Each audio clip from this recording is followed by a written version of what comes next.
L'Europe est un continent. Elle est composée de 44 pays, plus ou moins, cela dépend à qui vous demandez, et au sein de ce continent, il existe une organisation qui en unit certains. 27 pour être précis, l'Union européenne. L'Union européenne, ou l'Union européenne, est une union politique et économique. Mais ses États membres conservent en grande partie leur souveraineté politique et économique. On la décrit souvent comme une entité politique sui generis, sans précédent ni équivalent dans le monde, avec des caractéristiques à la fois d'une fédération et d'une confédération. Certaines personnes diraient que c'est un équilibre parfait, que l'on bénéficie du meilleur des deux mondes, mais d'autres soutiendraient le contraire, que l'Union européenne a besoin de réformes. Certains disent qu'il faut encore accroître l'autorité interne de ses membres, en réduisant la portée de l'Union européenne, tandis que d'autres soutiennent qu'au contraire, l'autorité de l'Union européenne doit être renforcée. Je pense que c'est une bonne façon de différencier les opinions des gens sur le concept d'Union européenne en 4 groupes. Premièrement, ceux qui y sont totalement opposés et veulent la dissoudre, en rendant toute l'autorité à chaque pays, comme l'ont fait les partisans du Brexit au Royaume-Uni. Deuxièmement, ceux qui sont satisfaits du statu quo et ne veulent rien changer.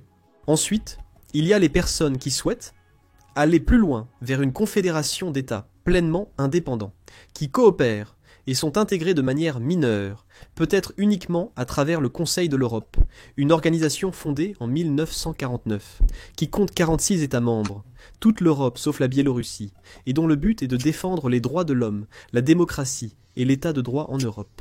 À ne pas confondre avec le Conseil européen, qui est un organe de l'Union européenne composé des chefs d'État, des membres de l'Union européenne. Il devrait vraiment donner des noms plus différents à ces institutions, car cela peut devenir un peu déroutant. Et enfin, ceux qui souhaitent aller vers une intégration plus poussée par le fédéralisme, avec une autorité accrue d'un gouvernement central ou fédéral européen, similaire à ce qui existe aux États-Unis, créant essentiellement des États-Unis d'Europe.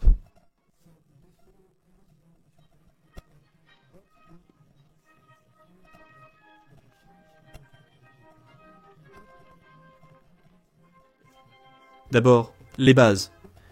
Comment s'appellerait cette fédération ? Garderait-elle le nom d'Union européenne ? Pendant le conflit interne américain, les États du Nord se désignaient comme l'Union, opposés à la Confédération, ce qui constitue un parallèle intéressant ici. Le nom pourrait bien sûr changer pour devenir littéralement les États-Unis d'Europe, mais étant donné que les États-Unis d'Amérique existent déjà, il est peu probable que même les fédéralistes européens veuillent un nom aussi similaire, préférant sans doute trouver quelque chose de plus original. Cependant, Winston Churchill a effectivement utilisé le terme « États-Unis d'Europe » dans un discours prononcé le 19 septembre 1946. Il a déclaré « Nous devons construire une sorte d'États-Unis d'Europe. C'est seulement de cette manière que des centaines de millions de personnes pourront retrouver les joies et les espoirs simples qui rendent la vie cohérente, la vie digne d'être vécue. » Mais malgré l'utilisation de ce terme, Churchill avait une approche prudente, la position unioniste vis-à-vis de l'intégration européenne, comparée à celle des pays du continent, connue sous le nom de position fédéraliste. Les fédéralistes prônaient une intégration complète avec une constitution, tandis que les unionistes préconisaient seulement un organe consultatif. Il est intéressant de constater qu'à cette époque déjà, ce débat précis avait lieu. Mais en supposant que les États-Unis d'Europe ne seraient pas un nom viable, peut-être que les États fédéraux ou fédérés d'Europe seraient une option. Et qu'en est-il du drapeau ? Le drapeau de l'Union européenne est un fond bleu avec 12 étoiles dorées. Le drapeau a 12 étoiles parce que le nombre 12 est apparemment le symbole de la complétude et de l'unité. Cela n'a rien à voir avec le nombre de membres. Honnêtement, je ne comprends pas cela. Je pense que c'est l'une des choses que le drapeau américain a toujours bien faites au fil du temps. Le fait qu'il change et gagne une étoile à chaque nouvel État, je pense que cela contribue à ce que chaque État ait vraiment le sentiment d'appartenir à cette union. Comme si le drapeau les représentait vraiment parce que leur étoile y figure. Je pense que si l'Union européenne devait se transformer en un véritable État fédéral, ou même si ce n'est pas le cas, alors ce changement devrait être fait. Les 12 étoiles deviendraient 27, chacune représentant un État membre. Mais bien sûr, un tout nouveau drapeau pourrait être créé avec un autre design. Et qu'est-ce que cela signifierait concrètement ? Qu'est-ce qui changerait pour le continent et ses pays ? Avec toute l'instabilité que nous voyons aujourd'hui aux États-Unis d'Amérique, et les différentes politiques que chaque État suit, allant presque jusqu'à des conflits diplomatiques avec les autres, on pourrait penser qu'une nouvelle vague de sécession pourrait avoir lieu. Ce serait un sujet intéressant pour une vidéo. Et si les États-Unis se séparaient à nouveau ? Mais l'une des raisons pour lesquelles je pense que cela ne pourrait jamais arriver est très simple. Leur armée. Le fait que les États-Unis aient une seule armée nationale fait que chaque État membre ne pourrait pas faire la guerre à un autre, ni se défendre en cas d'indépendance, ce qui garantit en fait pleinement l'existence de l'Union. Si l'Union européenne veut aller vers le fédéralisme, je pense que la première étape serait de créer une armée européenne unique. Pas une armée qui existerait en parallèle des armées nationales, mais une très grande armée qui les remplacerait. L'actuel président français, Emmanuel Macron, a fait cette proposition, bien que son idée soit une force commune, composée de soldats de chaque pays, et non une armée unique de remplacement pour tous réunis. L'argument avancé était que l'Europe ne pouvait pas compter sur les États-Unis pour sa protection à une époque où l'OTAN n'était pas dans ses meilleurs jours. Les événements actuels ont conduit à un renforcement de l'OTAN, même avec l'adhésion de 2 nouveaux pays, et donc l'argument allemand et britannique contre l'armée européenne à l'époque, à savoir qu'il n'aurait aucun sens d'avoir une force parallèle à l'OTAN, redevient valable. Mais l'OTAN fonctionne pour un groupe de pays souverains qui sont alliés. Si le but était d'aller spécifiquement vers le fédéralisme européen, alors je pense qu'une armée européenne unique serait essentielle. En termes d'adhésion, je suppose que cela consisterait simplement en la transition de l'Union européenne vers un système fédéral, et dont les membres seraient les 27 actuels. Je pense qu'il est peu probable que le Royaume-Uni revienne dans la situation actuelle. Ils sont partis pour avoir plus d'autonomie, donc donner plus d'autorité à un gouvernement central européen rendrait probablement leur retour encore moins probable. Cette perte supplémentaire de souveraineté en rejoignant l'Union ferait peut-être aussi réfléchir à 2 fois des candidats comme la Turquie avant de postuler. Ils ne le feraient que si les avantages étaient énormes. Avec les États-Unis, c'était différent. C'était fédéral dès le début, et même si les États avaient beaucoup d'autonomie, ils étaient prêts à céder leur souveraineté pour obtenir leur indépendance vis-à-vis des Britanniques, puis pour faire partie d'une nouvelle nation en plein essor. Ce n'est pas la même chose pour une Norvège indépendante de rejoindre aujourd'hui une Europe fédérale que ça ne l'était pour un territoire presque désert et sous-développé comme le Dakota du Nord à l'époque. Économiquement, un autre changement serait nécessaire. Sur les 27 membres de l'Union européenne, seuls 19 utilisent leur monnaie unique, l'euro. Je pense que cela va bientôt devenir 20, car la Croatie va rejoindre en 2023. Mais malgré tout, si le fédéralisme devenait une réalité et que l'Union européenne devenait essentiellement un seul pays, n'ayant plus que des États membres subnationaux, alors je pense qu'il serait obligatoire qu'ils utilisent réellement une monnaie unique. Ainsi, les 7 pays restants qui utilisent leur propre monnaie devraient également rejoindre la zone euro.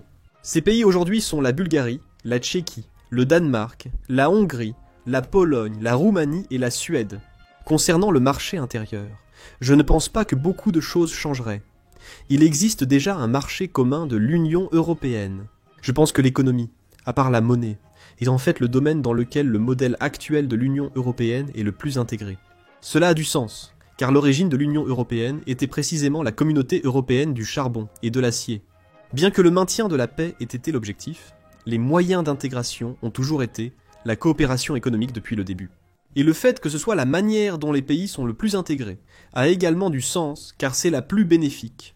Le principal obstacle auquel les partisans du Brexit étaient à la confronter était la perte d'accès à l'immense et précieux marché unique européen. Peut-être que si l'Union européenne était réformée et que d'autres mécanismes d'intégration présentaient plus d'avantages pour ses membres, alors ils seraient plus enclins à s'intégrer davantage, même si cela signifiait une perte d'une partie de leur souveraineté. Une autre question clé est la suivante.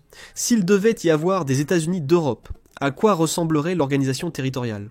Si chacun des pays membres devenait un État infranational, et que l'Europe elle-même devenait ce pays unique, alors on pourrait dire qu'il n'y aurait plus vraiment besoin de maintenir les frontières nationales actuelles.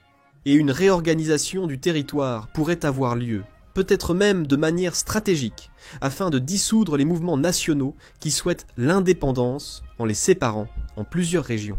Dans son livre Eurotopia, le brasseur néerlandais et militant politique pro-européen, Freddy Heineken, a proposé des États-Unis d'Europe, dans lesquels le territoire européen serait divisé en 50 petits États. On pourrait soutenir que cela permettrait en fait de prendre en compte les régionalismes, en accordant une plus grande autonomie locale aux régions qui ont des mouvements indépendantistes, comme la Catalogne ou l'Écosse, mais un problème majeur se pose. Cela a été écrit en 1992, en incluant non seulement le Royaume-Uni aujourd'hui disparu, mais aussi d'autres pays qui ne sont pas membres de l'Union européenne, comme la Suisse, la Norvège ou la Serbie. Une nouvelle adaptation de cette carte a été réalisée en 2016, que nous pouvons voir ici. En ce qui concerne la liberté de circulation, l'Union européenne dispose déjà de cela, l'étendant même à d'autres pays non membres de l'Union européenne avec l'espace Schengen. Donc rien ne changerait à cet égard. Je dois dire que moi-même, j'ai du mal à me décider sur le fait de soutenir cela ou non. Bien que je sois tout à fait pour l'intégration européenne, je pense qu'il est important que chaque pays conserve une certaine souveraineté, et ne laisse pas entièrement son destin être décidé par d'autres, surtout pour les petits pays. Cependant, quand on regarde les États-Unis, on voit à quel point le gouvernement fédéral est réellement limité, et à quel point chaque État possède une grande souveraineté et autonomie. Donc, peut-être que si un modèle similaire était suivi pour l'Europe, cela n'aurait pas autant d'aspects qu'en négatif. Et certaines personnes semblent être d'accord. En 2017, un sondage a indiqué que 30% des Allemands soutenaient cette idée, à l'époque proposée par le chef du Parti social-démocrate d'Allemagne allemand, Martin Schulz. En France, 28% étaient également favorables. Il s'agissait d'un sondage quelque peu limité. Seulement 7 pays y ont participé, comme on peut le voir sur ce graphique. Mais malgré tout, seuls dans 2 d'entre eux, les personnes opposées représentent plus de la moitié de l'échantillon. Un ensemble plus large de sondages réalisés entre 2012 et 2014 montre un soutien encore plus important à cette idée, avec seulement une poignée de pays qui y sont plus opposés qu'ils n'y sont favorables. La récente renaissance de l'OTAN et la popularité croissante de celle-ci, ainsi que de l'Union européenne elle-même, en raison d'événements actuels très malheureux, pourraient constituer une bonne occasion de réforme et d'une intégration plus poussée. Et les dirigeants de l'Union européenne continuent de soutenir cela. Cette année encore, le Premier ministre italien, Mario Draghi, a déclaré que nous avons besoin d'un fédéralisme pragmatique, qui englobe tous les domaines touchés par les transformations en cours, de l'économie à l'énergie en passant par la sécurité. Nous devons aller au-delà du principe de l'unanimité, qui engendre une logique intergouvernementale de veto opposé, et avancer vers des décisions prises pour la majorité qualifiée. En faisant valoir que les anciens traités qui régissent le fonctionnement de l'Union européenne ont été conclus après la Seconde Guerre mondiale et la guerre froide, et qu'à présent, face à une nouvelle réalité, de nouveaux traités doivent être élaborés, ce qui me semble une logique tout à fait solide. Parce que je pense que l'Union européenne doit effectivement changer sur certains points, et si elle devait devenir un système fédéral, ce serait absolument nécessaire. Je pense qu'une élection directe du dirigeant de l'Union européenne serait essentielle. Il faudrait accorder davantage de pouvoir législatif au Parlement européen, et la Commission européenne devrait devenir un véritable gouvernement européen, avec un pouvoir exécutif complet sur tous les États membres. À l'image de l'administration fédérale américaine, les dirigeants nationaux pourraient peut-être devenir une sorte de sénateurs, représentant leur nation, et peut-être avoir un rôle décisif dans les décisions politiques et législatives. Voilà donc ce qui pourrait arriver si l'Union européenne devenait un État fédéral, devenant ainsi les États-Unis d'Europe ou les États fédéraux d'Europe. Quels seraient les principaux changements concernant l'organisation elle-même, et quel impact cela aurait-il pour ses États membres? Voudriez-vous voir cela se produire ou non? Parmi ces 4 groupes que j'ai mentionnés au début, auxquels pensez-vous appartenir? Êtes-vous contre l'existence de l'Union européenne? L'aimez-vous telle qu'elle est? Ou pensez-vous qu'elle devrait être réformée? Soit en un organisme plus consultatif avec plus de souveraineté pour les pays membres, soit en un système entièrement fédéral où il n'existerait qu'un seul pays européen, et où les pays deviendraient des États membres. Laissez un commentaire ci-dessous pour me le faire savoir. Merci beaucoup d'avoir regardé cette vidéo. Abonnez-vous si vous voulez voir les prochaines, et je vous retrouve la prochaine fois pour plus de culture générale.